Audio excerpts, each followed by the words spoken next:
So my height guys is 5'5", may timbang ako na 57 kilograms at kita nyo naman guys, kahit na hard plastic siya, napakasulido ng top box na to.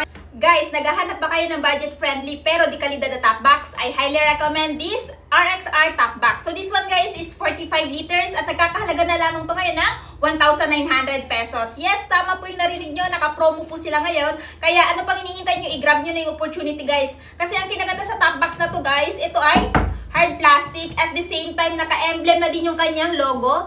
Ayan, naka-emblem na din siya guys at naka-reflectors na din para pag sa gabi, mas visible kayo. At ang nagustuhan ko pa dito guys, meron na siyang kasamang inner liner at nakakabit na din sa top box na to. So ayan guys, meron siya dalawang pocket dito, naka-leather type.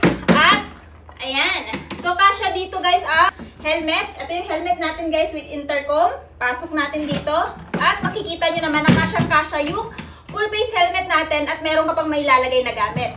At isa pa sa nagustuhan ko sa top box na to guys, ito ay meron ng padded backrest. Nakakabit na din yan kasi meron mga top box guys na meron silang padded backrest pero hindi pa nakakabit or else kailangan nyo pang bilhin. Pero pag ito yung binili nyo, nakakabit na yung padded backrest, meron na din siyang inner liner at kasama na siya sa presyo ng top box na to guys. At the same time guys, meron na din siyang alloy na handle. So ngayon guys, papakita ko naman sa inyo kung gaano ka-durable tong RXR top box. So meron siyang laman na full face helmet at ang gagawin natin, tatayo tayo dito.